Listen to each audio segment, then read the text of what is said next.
Tahu nggak sih guys, kalau praktek korupsi pertama kali di dunia terjadi pada masa Mesir kuno, tepatnya pada New Era di bawah kepemimpinan Ramses III, di mana masyarakat mulai kehilangan kepercayaan terhadap konsep maat. Nah, kegiatan korupsi terindikasi dengan meningkatnya kegiatan kriminal seperti pencurian makam serta menjamurnya saksi palsu di pengadilan. Hal itu juga didukung dengan aparat penegak hukum yang mulai melakukan tindak korup, mulai dari polisi, penyidik sampai hakim, di mana mereka menerima suap, menjadi penadah barang curian, serta menuduh sembarangan orang untuk mendapatkan apa yang mereka inginkan. Korupsi ini berlanjut terus sampai periode selanjutnya, yaitu periode menengah ketiga, di mana sistem hukum kembali seperti pada Old Era, di mana pendeta memiliki kekuasaan tertinggi dalam hukum, sehingga kekuatan tersentralisasi dan sangat besar memunculkan celah yang sangat besar untuk terjadinya praktek korupsi pada masa Mesir kuno tersebut, dan menjadi salah satu faktor terbesar dalam keruntuhan Mesir kuno. Setelah tahu sejarah pertama praktek korupsi di dunia pada masa Mesir kuno, selanjutnya kita akan membahas tentang apa sih korupsi itu sebenarnya. Kalau menurut KBBI, korupsi diartikan sebagai penyelewengan atau penyalahgunaan uang negara untuk kepentingan pribadi ataupun kepentingan orang lain. Sementara, menurut UU nomor 31 tahun 1999 Jungto UU nomor 20 tahun 2001 tentang pemberantasan tindak pidana korupsi, korupsi diartikan sebagai tindakan melawan hukum dengan maksud memperkaya diri sendiri, orang lain, atau korupsi yang berakibat merugikan negara atau perekonomian negara. Selanjutnya, ada perbuatan yang digolongkan sebagai kegiatan korupsi yang dapat ditindak secara pidana. Yang pertama, memperkaya diri dengan merugikan keuangan negara, melakukan suap menyuap, penggelapan dalam jabatan, pemerasan dalam jabatan, perbuatan curang berkaitan dengan pemborongan proyek barang jasa negara, serta gratifikasi. Jadi di sini saya ingin menjelaskan tentang upaya pemberantasan korupsi yang pernah dilakukan, tepatnya pada bagian strategi detektif dan strategi represif. Pada bagian strategi detektif, upaya detektif adalah usaha yang diarahkan untuk mendeteksi terjadinya kasus-kasus korupsi dengan cepat, tepat, dan biaya yang murah, sehingga dapat segera ditindaklanjuti. Seperti yang pertama ada perbaikan sistem dan tindak lanjut atas pengaduan dari masyarakat. Yang kedua ada pemberlakuan kewajiban pelaporan transaksi keuangan tertentu. Yang ketiga ada pelaporan kekayaan pribadi pemegang jabatan dan fungsi publik. Yang keempat ada partisipasi Indonesia pada gerakan anti korupsi dan anti pencucian uang di kancah internasional. Yang kelima ada peningkatan kemampuan aparat pengawasan fungsional pemerintah atau APFP dalam mendeteksi tindak pidana korupsi. Selanjutnya, strategi preventif atau upaya pencegahan. Jadi, upaya pencegahan ini adalah usaha untuk meminimalisasi kegiatan atau penyebab ataupun peluang seseorang dapat melakukan korupsi. Nah, kegiatan atau upaya preventif korupsi ini dapat dilakukan dengan memperkuat Dewan Perwakilan Rakyat atau DPR, memperkuat Mahkamah Agung dan jajaran peradilan di bawahnya, membangun kode etik di sektor publik, membangun kode etik di sektor partai politik, organisasi dan asosiasi bisnis, serta meneliti lebih jauh sebab-sebab perbuatan korupsi secara berkelanjutan.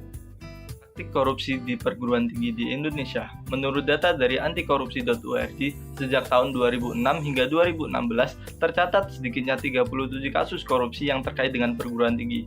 Tren korupsi ini bukannya semakin menurun, justru semakin naik dari tahun per tahun, seperti kasus Rektor UNER di 2016 dan Rektor Unila di tahun 2022 dan masih banyak lagi. Bentuk-bentuk korupsi yang sering terjadi di perguruan tinggi di Indonesia, yang pertama seperti pesan kursi. Maksud pesan kursi di sini adalah penerimaan mahasiswa baru yang dananya tidak transparan berupa biaya yang lebih mahal dan melalui jalur yang tidak tertulis sesuai dengan aturan dan regulasi yang ada. Yang kedua adalah pemotongan dana. Pemotongan dana pendidikan untuk kepentingan pribadi oleh oknum-oknum universitas. Dan yang ketiga, penyelewengan dalam pengadaan barang dan jasa. Yang keempat adalah praktik plagiat atau meniru karya orang lain tanpa seizinnya. Hal-hal tersebut akan berdampak pada perguruan tinggi karena menyebabkan menurunnya kualitas pendidikan, merusak reputasi perguruan tinggi yang terkait, dan mengurangi kepercayaan masyarakat terhadap perguruan tinggi. Pelanggaran-pelanggaran itu juga bisa dikenakan sanksi hukum. Oleh sebab itu, untuk meminimalisirnya, dibutuhkan kerjasama antara pihak perguruan tinggi, dosen, mahasiswa, dan calon mahasiswa serta seluruh masyarakat. Dan untuk perguruan tinggi bisa berupaya meningkatkan transparansi, akuntabilitas, kesadaran etika akademik perguruan tinggi demi menjaga integritas akademik. Selanjutnya kita bakal bahas beberapa contoh kasus korupsi yang ada di perguruan tinggi di Indonesia. Yang pertama, kasus korupsi di Universitas Airlangga.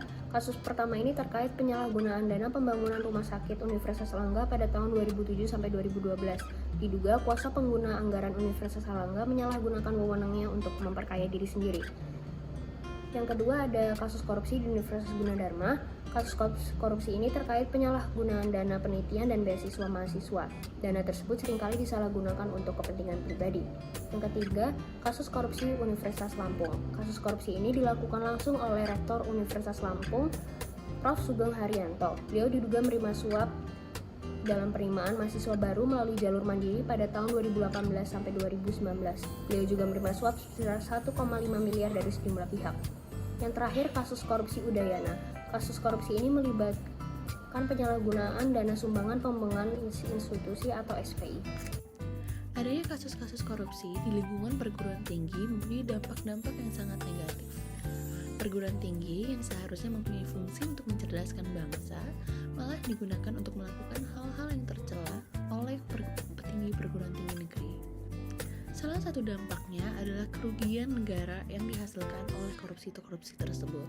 Sebagai contoh, kasus korupsi UNR merugikan negara sebanyak 85 miliar rupiah. Selain itu, kasus korupsi di Universitas Udayana telah merugikan negara sebanyak 108,9 miliar rupiah. Kasus korupsi di perguruan tinggi juga membuat stigma negatif terhadap berbagai hal. Sebagai contoh, di kasus korupsi Unila, Ikatan Dokter Indonesia menyatakan bahwa penyelewengan dana dan biaya pendidikan kedokteran dapat mengurangi kemuliaan profesi dokter karena keberadaan calon mahasiswa kedokteran yang masuk melalui jalur suap. Selain itu, jalur mandiri kini kurang transparan dan terbuka, mendapatkan stigma negatif dan dikhawatirkan menjadi celah korupsi. Yang terakhir, salah satu dampak terbesarnya adalah pendidikan yang tujuannya awalnya mulia, sekarang tercemar dan telah terkomersialisasikan. Perguruan tinggi negeri yang pada awalnya mempunyai tujuan untuk meratakan kesempatan untuk menimba pendidikan, kini telah menjadi bahan dan ladang memperkaya pihak-pihak tertentu tanpa menumbuhkan eksternalitas positif bagi masyarakat. Selanjutnya ada strategi represif. Upaya represif adalah usaha yang diarahkan agar setiap perbuatan korupsi yang telah diidentifikasi dapat diproses dengan cepat, tepat, dan dengan biaya yang murah, sehingga para pelakunya dapat segera diberi sanksi sesuai peraturan perundangan yang berlaku. Contohnya seperti penguatan kapasitas badan atau komisi anti korupsi. Yang kedua ada penyelidikan, penuntutan, peradilan, dan penghukuman koruptor besar dengan efek jera. Yang ketiga ada penentuan jenis-jenis atau kelompok korupsi yang diprioritaskan untuk diberantas. Lalu ada pemberlakuan konsep pembuktian terbalik. Yang terakhir ada meneliti dan mengevaluasi proses penanganan perkara korupsi dalam sistem peradilan pidana secara terus-menerus. Dengan upaya ini, mahasiswa juga sebagai salah satu bagian penting dari masyarakat yang merupakan pewaris masa depan yang diharapkan dapat terlibat aktif dalam upaya pemberantasan korupsi di Indonesia. Keterlibatan mahasiswa dalam upaya pemberantasan korupsi tentu tidak pada upaya penindakan yang merupakan kewenangan institusi penegak hukum. Peran aktif manusia diharapkan lebih difokuskan pada upaya pencegahan korupsi dengan ikut membangun budaya anti korupsi di masyarakat. Mahasiswa diharapkan dapat berperan sebagai agen perubahan dan penggerak gerakan anti korupsi di masyarakat. Untuk dapat berperan aktif, mahasiswa perlu dibekali dengan pengetahuan yang cukup tentang seluk-beluk korupsi dan pemberantasannya. Yang tidak kalah penting, untuk dapat berperan aktif, mahasiswa harus dapat memahami dan menerapkan nilai-nilai anti korupsi dalam kehidupan sehari-hari. Realita dalam upaya pemberantasan korupsi. Janji-janji pemerintah mengenai penguatan pemberantasan korupsi hanya menjadi tumpukan berkas janji kampanye tanpa ada kelanjutan dalam implementasinya. Bukannya meningkat secara signifikan, indeks persepsi korupsi Indonesia hanya bertambah 1 poin. Sedangkan di saat yang sama, arah politik hukum pemberantasan korupsi di Indonesia semakin mundur. Hal ini diperparah dengan agenda reformasi hukum yang tidak pernah diprioritaskan, seperti RUU Pembatasan Transaksi Uang Kartal. RUU ini seharusnya bisa mencegah berulangnya praktik kotor politik uang yang mengarah pada korupsi dan pencucian uang. Namun, naskah RUU ini tidak pernah dibahas lebih lanjut. Bahkan, pemerintah dan DPR RI sendiri yang menunda dan enggan untuk membahas dan mengesahkan RUU Pembatasan Transaksi Uang Kartal ini.